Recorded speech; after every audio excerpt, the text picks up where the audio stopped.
Welcome to Bridge the Gap with hosts Lucas McCurdy and Joshua Crisp, a podcast dedicated to informing, educating, and influencing the future of housing and services for seniors.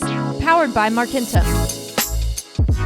Welcome to this episode of Bridge the Gap podcast. We have a great show on tap today, and we've got even more guests on than normal, which is super exciting.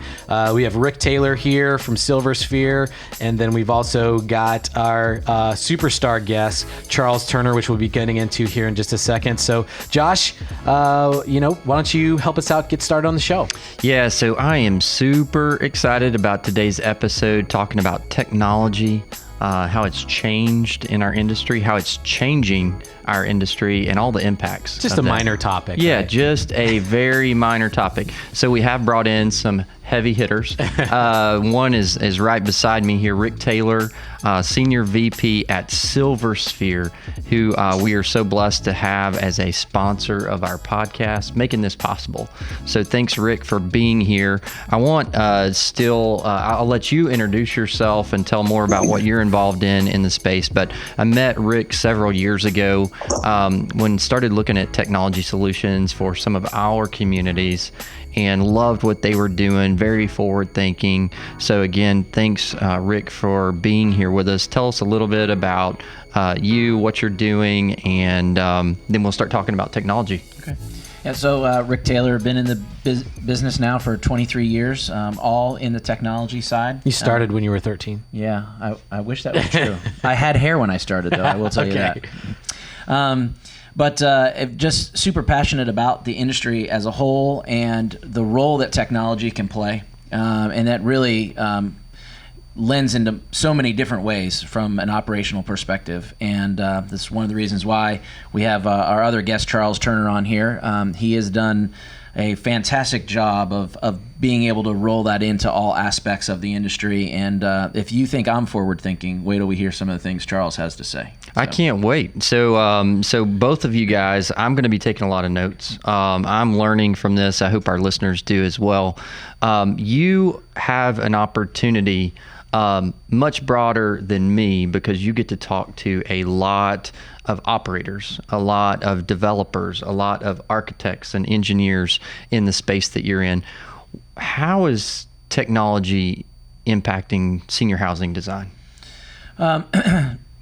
It's kind of interesting how it's taken so long for technology really to have a huge impact. But if you look at it from how things are being designed and those type of things, architect will tell you that technology's had a huge impact on his world and how he designs a building. But when it actually comes to operations, I think as an industry as a whole, we've been extremely slow to adopt technology.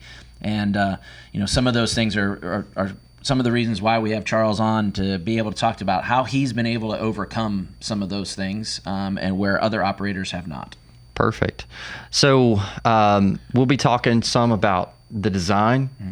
We'll be asking Charles to weigh in on that. We're going to talk about the operational impact and the pros and cons, how consumers, how it's changed, how people are shopping.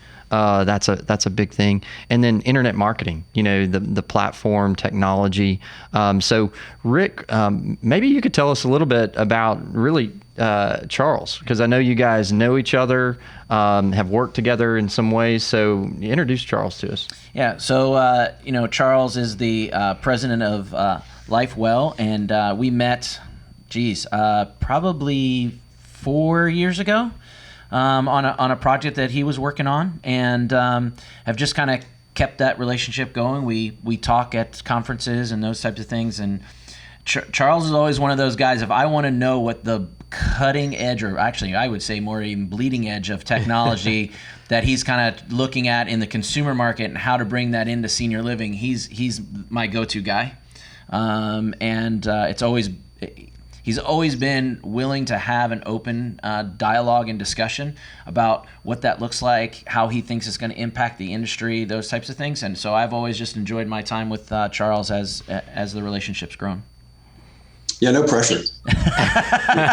You're apparently super awesome, so tell us about it. Yeah, this is, if y'all could write this down and send it to my wife and my mother, that would be So Charles, one of the kids too. One of the things that when we were sitting around talking about some of the questions that we wanted to get from you is one. I have a statement, and I want to know if you agree with it or not. That really good technology is disruptive. Do you agree with that statement? I think there's more to that sentence that needs to be added. I mean, I think there's a lot of great technology, defining technology broadly, but I think, technology is not just anything that produces ones and zeros, right? It's, I think we're kind of stuck in a, kind of an iPhone generation, and there's something wrong with the iPhone, but it's all about, it's all about design and the user experience. And when it comes to our world, it's broader than a user experience. So I think technology is disruptive so long as there is, the change in management that goes along with it. Mm-hmm. Yeah. So the point of me asking that question is just not too long ago at a conference and talking to some software people and some hardware folks and those types of things. And we were talking about the issue that we've had with folks actually adopting technology, and that the senior living industry is really good at acquiring technology, but not necessarily adopting it, because when they acquire it, all of a sudden they're making calls to tech support or the design side and saying, well, we're used to doing it this way and we want it to work that way, instead of it changing the way that they operate to make things easier. They want to go back to the old way. We like the old way better. Yeah. Yeah. I mean, and so, I always take, technology and I categorize it. And there's two buckets of technology when it comes to senior care, right? There's technology that the resident or the senior interacts with, and there's technology that we interact with in order to improve the quality of life for our seniors. And you could probably say there's a third that's, call it back office technology, but let's put that on the side for right now. But we tend to focus on those things that produce information, that kind of a second bucket, right? Things that produce information that improve the quality of life of our seniors, not kind of iPads and things like that, they're great, they're use cases, but I don't think there's a lot of necessity for that. That leads me into another question. Is I think in the conversations we've had, you have brought in several different, I'll call it, pieces of technology, right? It could be a wearable, it could be software, it could be some other hardware that's inside the building, and every one of those things kind of in today's world operates in silos. And so they're each an ingredient in a recipe. But in conversations that you and I've had before, it's like taking those things and adding them all together makes the recipe, instead of just tasting a single ingredient. And how have you been able to take that data and have, one, how are you collecting it? Number two, how is it impacting not only your operations, but the business side of all of your communities, as well as the resident experience? Yeah, that's a good question, and I think that's the big frontier. Because I wish I could say it's there's a magic bullet in it and everything's very easy, right?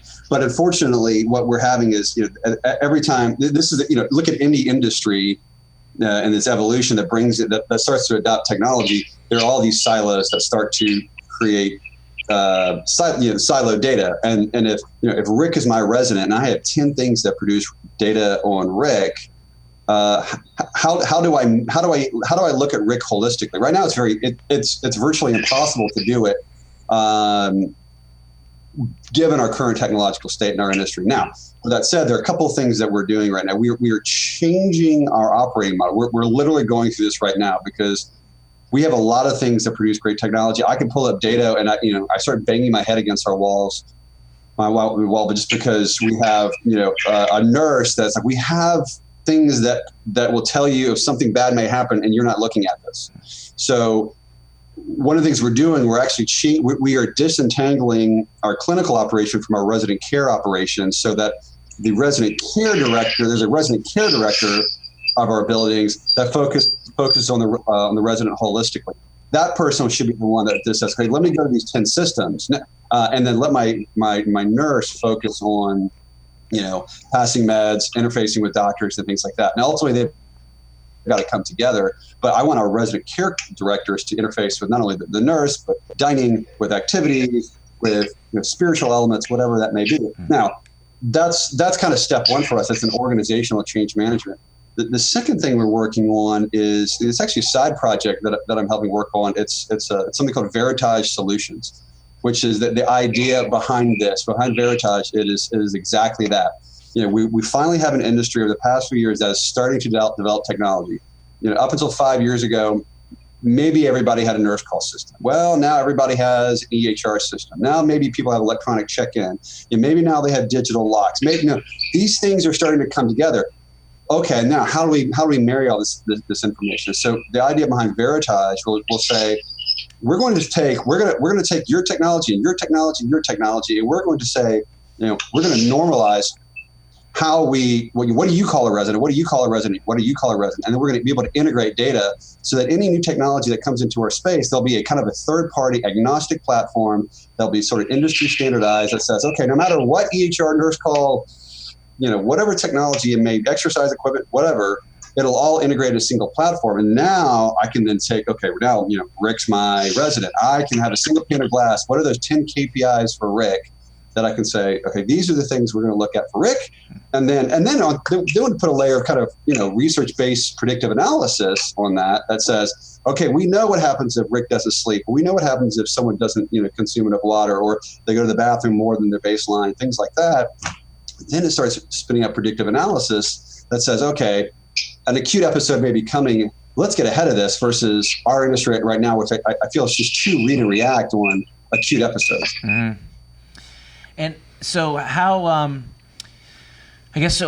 you? One of the things when I've had conversations like this, you have all of this data, and it right now, even if you had it, you'd have to dig deep into each one of those things and kind of try to figure it out.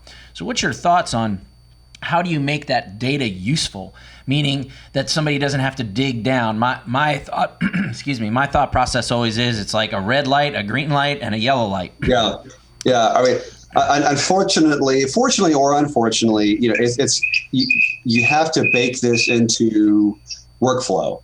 The greatest technology in the world is going to do nothing unless you bake it into workflow. So, for instance, we've deployed. We're the first in the country, the world, I guess, to deploy this wearable technology, which it's fantastic. I mean, the stuff that it can do, the data that it produces on our residents, is amazing. Now, all that being said, I can't rely on a nurse to go data mine that to figure out, what information we can learn about our residents. So, step one is, now that it has information, let's build baselines. Okay, this person normally goes to the bathroom twice a night. Oh, now they're going 4 times a night. Okay, well, let's at least generate a report that says, here are the people at a baseline.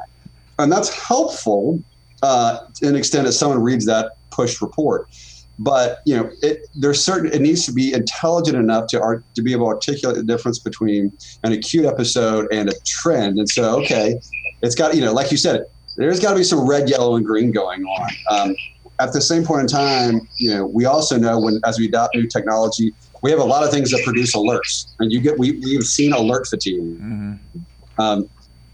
And so, we are constantly pushing our vendors to build more intelligence into the technology, and with some success, to be honest with you. But it's always a challenge. But how can you say to be able to do a lot of the thinking before it ever gets to a frontline caregiver, so that they don't have to be running around with their heads cut off? And so we're in the middle of all that stuff right now. But at the end of the day, to answer your question, it's got to be baked into workflow somehow. It's got to be part of the daily process. There's a huge change management component. And I always say, this industry doesn't have a technology problem. It has a it has a process problem, it has a change management problem. And as I think, as technology's industry starts to consolidate, you'll start getting more best practices. But I think it's going to take some time. And I will say that that's not unique to just senior living. I've never really heard anybody put it that way, Charles, is that it's not a technology problem, it's a process problem. And so in our family construction company, we're facing this right now. We brought in a consultant to come and help us navigate our process, our operations, and advance us in technology. And the conversation we're having is that we can't implement this all at one time because it would destroy us. Yeah. So, and Charles, one of the things that I'm interested to get your perspective on, we have a very diverse, listener group that is in urban markets, in rural markets, big companies, small companies. But one of the things when I've been in the secondary, the smaller tertiary markets, you still have a lot of what I would call mom and pop, single owned communities. And some of the challenges that I hear from them are, we can't afford the technology, right, or we don't have an IT company to help us navigate that, or how do we implement that? So is there any experience you've had or some guidance that you could give to us and our listeners on helping a small community that maybe doesn't have all the the staff or even capital to deploy a lot of technology? How can they enter the space and stay relevant in the changing times? Right. I think the first thing someone has to do is they have to pick a strategy. What is their strategy? What are they trying to do with technology? Because what I get frustrated with is y'all even said it's like LifeWell is the forefront of technology. It's like, well, I don't necessarily want to be known as the technology guys. I wanted to, be as we provide the best care in the market, right? Yeah. We use technology to do that. But if we can do it with a big chief tablet and a number 2 pencil, we're going to do that. But with that said, is one of the things we've learned over years is you can't do and try everything. For us, our strategy is, what technology can we implement that is cost effective, that helps us take care of our residents better? We get pitched a lot of virtual reality or iPad or apps or things like that. These are all very interesting. And there are use cases, like I said, but again, it's not, we'll look at them, but it's not part of our core strategy. So if you're a smaller community, okay, what do you want to do? Like, if you want to say, I want to care for our residents better, then start focusing on those things that care for our residents better. And so there's actually the interesting thing about, if you look at what's happening in the technological landscape, for instance, the wearable devices that we have, if you want to do anything wearable in the past, you had to have not only your nurse call infrastructure, but you had to have a Bluetooth infrastructure, and infrared infrastructure, to support this stuff. Well, Wi-Fi is getting to the point where it's so sophisticated now, where you can do all this stuff off of Wi-Fi. So if you have a sophisticated Wi-Fi system, which you should have anyway, so you shouldn't even get in the game without it. So if you have that, there's a lot of stuff that piggybacks off of that, and frankly, it's not really much more expensive than your antiquated nurse call system. So the price of technology is coming down and down and down as your infrastructure requirements start becoming less and less. Super fascinating. So as we may have shared with you at Bridge the Gap, our podcast that just recently been launched, our mission is to inform, educate, and influence. I feel like technology has a lot of potential to help this situation, to help further our knowledge base. What are some ways that you think technology can influence those 3 buckets of informing, educating, and influencing our industry? Yeah, so that's an interesting question. It's kind of broad. So like the question is, who's the audience for the information that you create? For us, I guess it comes down into a handful of buckets. It's probably the resident themselves, their medical and support community, as well as their family. Taking a step back, if you look, one of the reasons we have the technology strategy that we do, again, how do we produce information about our residents, is that we firmly believe if you look what's happening in the medical community, the medical world, senior housing, whether we like it or not, is going to play a part in that. The world's going to wake up and realize, assisted living and memory care is actually a lower cost of care than sending someone to a nursing home. How do we do that? Okay, that's got to get figured out. But the only way, I think, our bet is the operators that win in the end are the ones that can say, here's how we quantitatively show how we care for our residents, align ourselves with that medical community. So the medical community says, okay, I want to give my residents, my patients, to discharge them or recommend that they go to, I'll say, a LifeWell community because I can quantitatively see how they care for my patient, and that will limit the readmission that comes back. And so that's everything we're doing in LifeWell, as well as that's really the point of Veritas. If you can get everything integrated, then you can say, okay, here's a single pane of glass, the medical community that says, here's how we're taking care of Mrs. Jones, my resident, and let's align ourselves together so we can work together to improve the population health for the senior market. And then, of course, when you get into how we want to lift that veil between how we care for residents and their families. We want to be relatively open kimono. Here's the good and the bad, what's going on, versus mom's not doing that great today, or she's doing better. It's like, you know what, she's having sleeping issues. We're investigating that, and we know that it's causing some behavioral changes. So we're going to attack what's causing sleep as an example. So the best offense is a good defense. So you have the data and you can use that to have communications with the family members instead of being scared of the data. And like you hear so many operators say, I'm not sure I want to know that. Well, I mean, that's really that's how you have an impact on the resident experience. It's a debate we get into all the time, and I have to be very careful about how aggressive we are in deployment, because there's that one school of thought that says if we have the data, it's like the same thing of having cameras in the corridors. If I have the data and I don't need to do anything about it, that puts me in a higher liability.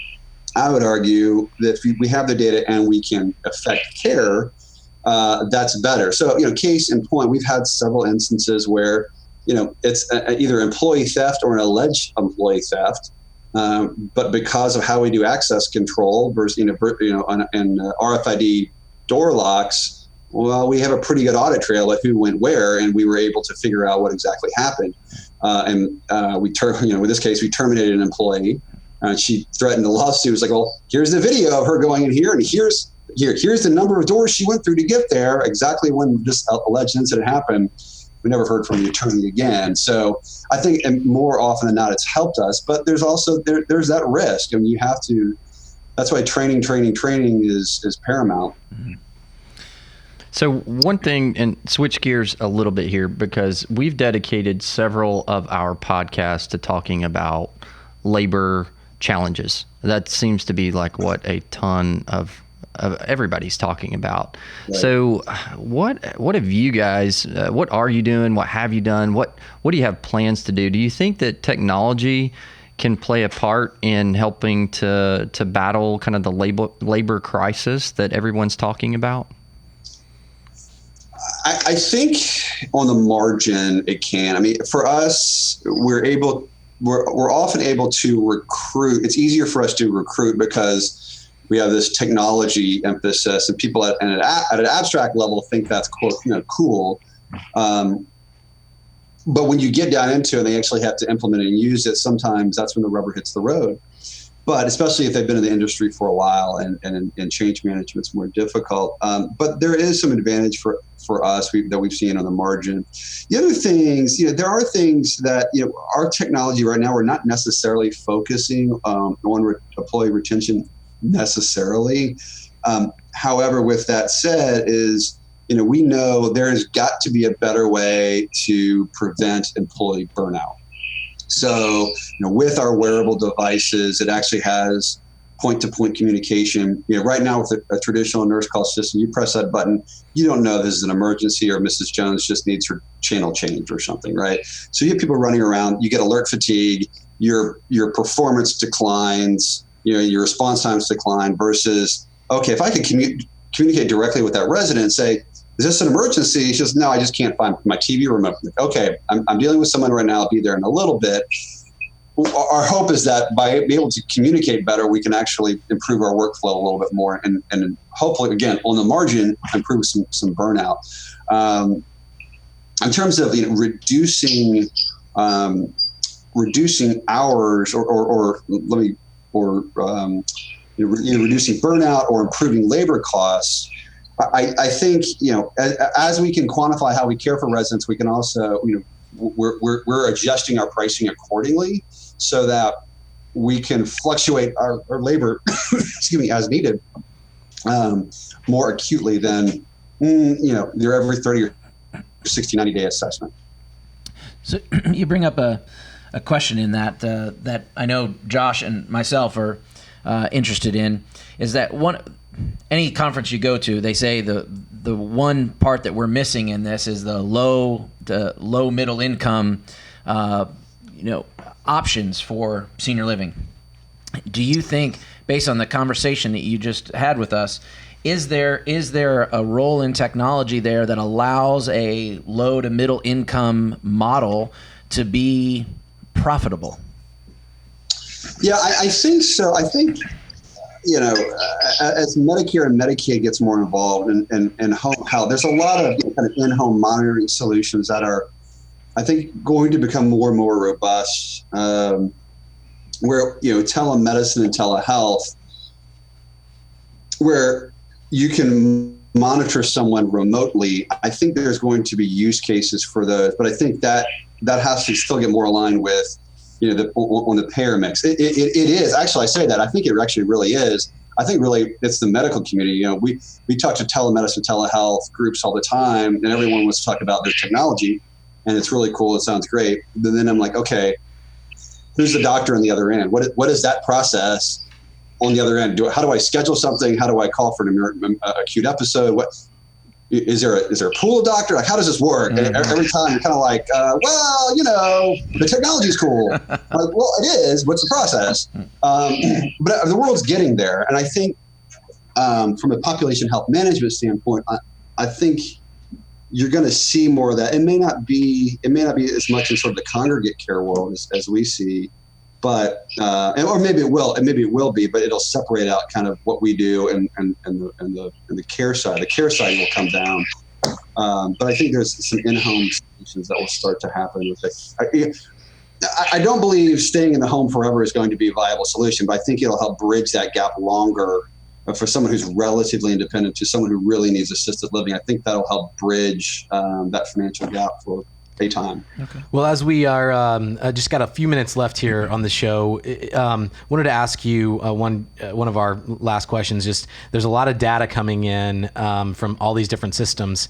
How are you being able to basically mine the data that's coming in? They may be coming in their own cloud, or do you have a single source cloud that's able to blend the data? Any insights that you can help our listeners there? Yeah, and it's backing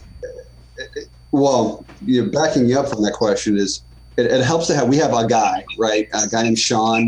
He's fantastic. Everybody needs a guy. And his job is to make sure that we develop KPIs for our community, and that we publish how people are performing against those KPIs.